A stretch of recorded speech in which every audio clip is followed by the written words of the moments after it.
So I was playing a time meter again for the achievement in Sonic X Shadow, and I realized this shit is ass. But then this led me to a journey into some of the most iconic Sonic final bosses, and I realized all of them were ass. Well, not really, but you'll see. So, what makes them so bad, man? How can we fix it? So why exactly are Sonic playstyles so bad? Well, I wouldn't describe them as bad, more so they feel kind of empty. Like, they're just hollow. Like, you're playing the games, you're having fun, using all your cool Sonic abilities, homing attack, spin dash, boost. And then you get to the end of the game, and all your abilities get taken away. But you're Super Sonic though, and the music's good though, so it's all good. But I feel like this is part of the reason why we don't usually talk about how Sonic final bosses are really bad. Cause like we're distracted. Like you see the cool music, you see Super Sonic, you listen to Crush 40, you're having fun. Yes! But are you? Yeah, you are, but kind of a stupid thing to say. Basically, what I'm saying is that like final bosses, and especially in the modern Sonic games, they feel a bit hollow to me. Compared to the classic games, I mean, like there's a big difference. There's a big difference in like everything about the Sonic playstyles. And I made a video about that, so you should probably check that out. Maybe a link up here, down there. I don't really know. But when you compare these all these final bosses with each other, the really hard ones, the really cool ones, like there's a lot of big differences, and especially throughout the eras of Sonic. So that's why yet again I'm gonna be comparing classic and modern Sonic playstyles. You can see where all these different final bosses succeed and fail in certain areas. So I already asked that. Really, you can get to why Sonic final bosses are so bad. Like the thing with classic Sonic final bosses. Classic Sonic final bosses, the original 4 games, Sonic Mania, Superstars, which I still haven't played, and I'm not trying to play that, bruh. If we're talking about Superstars bosses, oh my god, I've seen horror stories. Not finna do that today. Not today. But going into the classic 4 games, you see they all go through a similar pattern, except it deviates a bit at the end. But starting off with Sonic 1, after Labyrinth Zone Act 4, aka Scrap Brain Act 3, what were they thinking? That generally is terrible, bro. Like, Sonic 1, it's a good game, but yeah. But anyway, you get into the final zone, and then you encounter Eggman with these bunch of crushing pillars, and basically just dodge them. Dodge the purple balls floating in the sky, hit him like a few times, and you win. Yes! It's not like too different from the other Sonic bosses in Sonic 1, but it's a bit more difficult than the others, so I guess it's like a bit different. I feel like it's not a terrible test of your skill, but it does nothing really anything else, so it's alright. I mean, it's not the best, right, not the worst. But going into Sonic 2, you enter the Death Egg Zone, and then you encounter a Robo Sonic. Some call him Silver Sonic, some call him Mecha Sonic. I don't know which one, but he's not that bad. Hit him a few times, watch out for the hitboxes, and oh yeah, and basically all of these bosses you have 0 rings, so better watch out for that. And you just hit him a few times, he's gone. And then you meet Eggman. He gets in a big ass robot, Death Egg Robo. And this one actually can catch you because the hitboxes are pretty tricky. But besides that, it's not that bad. For a beginner, it could be pretty hard because the hitboxes can get pretty annoying. So it can be tricky. But I think it's pretty cool. Death Egg Zone is a really cool final boss. And it balances spectacle and challenge in a pretty nice way, I feel like. But don't get me started with Sonic CD. Don't get me started with that game. Damn! I hate the bosses, bro. fuck Sonic CD. But Sonic 3 though, that's when it gets good, bro. Because after the big Death Egg Robo, if you get all 7 Chaos Emeralds, you go to the Doomsday Zone. And the Doomsday Zone, that's where it is, bro. This is the first Supersonic final boss, and it goes out the park. The music, the spectacle, you're flying through space as Supersonic, you're chasing Death Egg Robo, Eggman, Master Emerald's on the line. You have to save the whole world. Like, this is what it's all about. But yet again, you see, it's not very challenging. I mean, it's kind of challenging in this game to manage your rings since they're all kind of split apart. But besides that, it's not very hard. So this is the first instance of spectacle over substance in the final bosses. But then Mania, I mean, the Egg Reverie, it's basically the same thing as the Doomsday Zone. Instead of space, you're in the lean galaxy, bro. You're in the lean galaxy. That's basically what it is. The Phantom Ruby, and you're fighting Eggman and Heavy King, or whatever his name is, and Phantom Ruby's on the line, or whatever. You just hit him. If you hit them both a few times, they gone. I feel like it's actually like how you can get damage in this boss fight. That's pretty cool. Actually makes Supersonic not feel totally invincible. But then at the end of this boss fight, you go into Sonic Forces, so that automatically makes this boss fight shit. Oh hell no! But anyway, you know, classic Sonic final bosses can be pretty cool. They can be pretty lame. They're all around. You know, Sonic 1, Sonic 2, yeah. Sonic 3, yes. Mania, all right. CD, hell no. But they're pretty cool though. I like them. And then basically with everything else in the series, you can kind of just lump it all into one thing. Basically, every Sonic final boss after this is big supersonic fight against a big kaiju guy.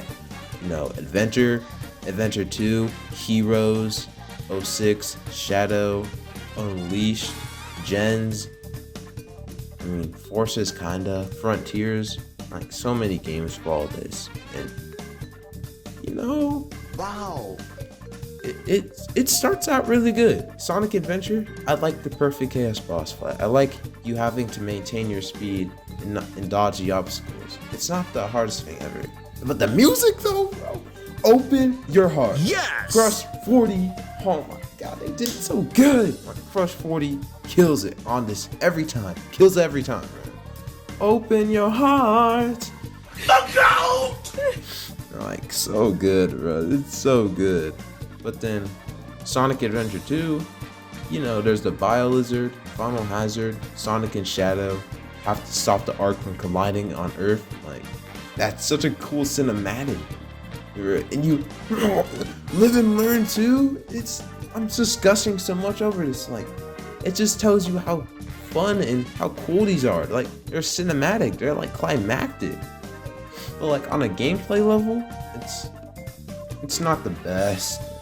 On a gameplay level, all these final bosses are like not objectively not the best. It's pretty factual to say. That's not ridiculous. That's not ridiculous. What makes these so good? Like, I can just keep naming examples. Like Sonic Unleashed boss fight, the Super Sonic.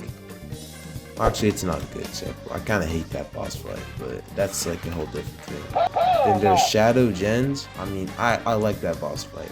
The new Sonic final boss, that's really good.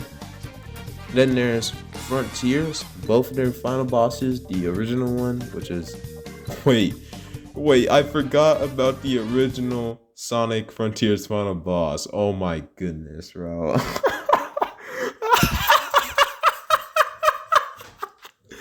Bro, it's a fucking mini game, bro. They made the final boss into a mini game. Like, you can't make that up.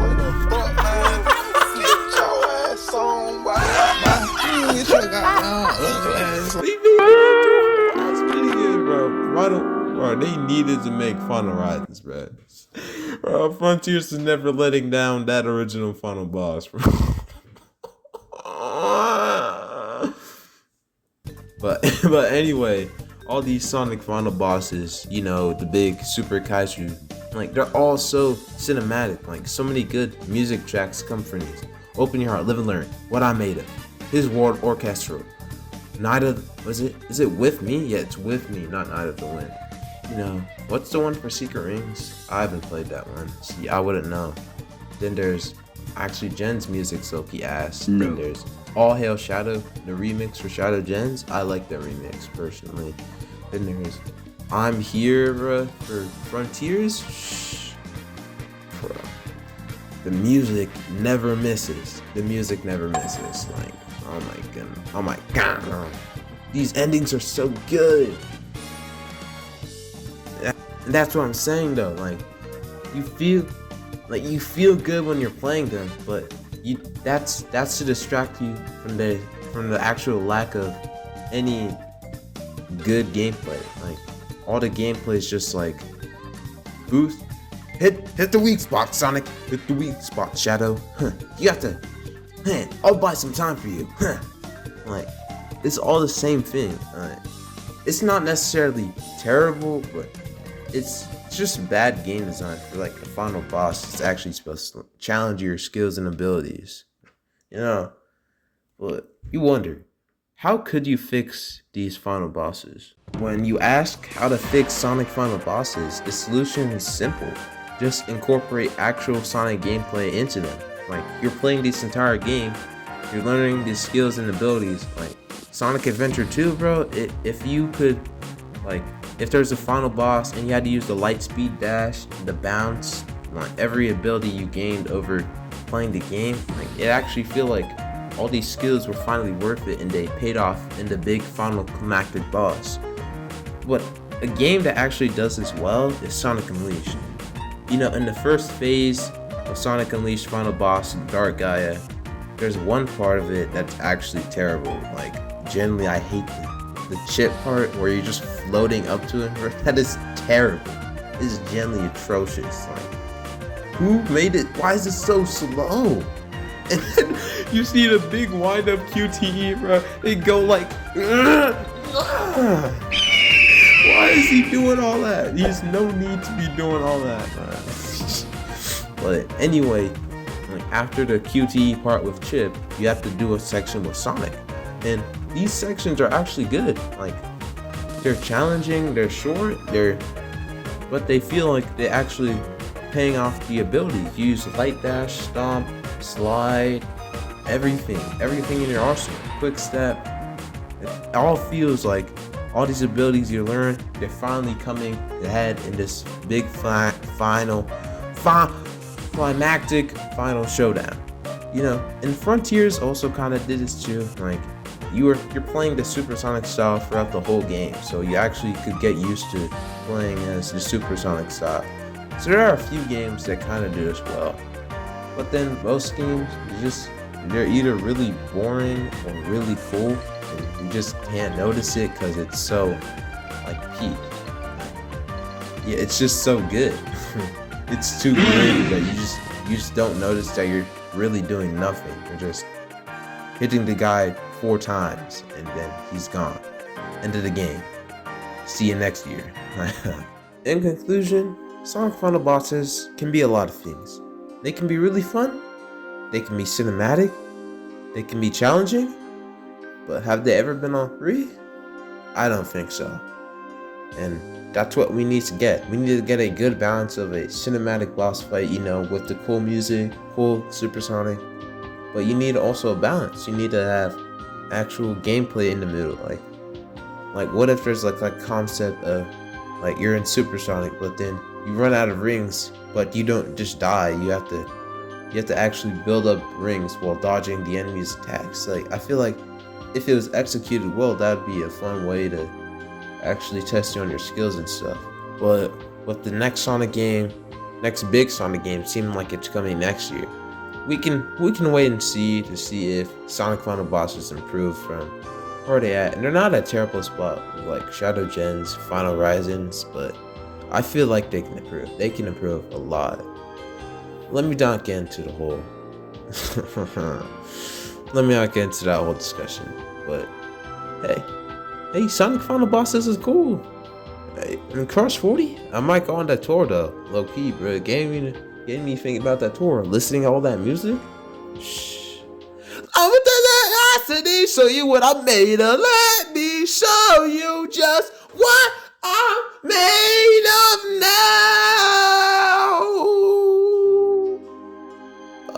Anyway, see you next time on the other side. Peace.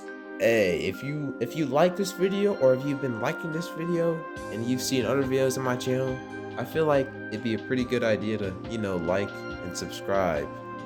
That's just me though. Hey, I like people being generous and stuff, so hey, you'd be cool, dude. You'd be cool.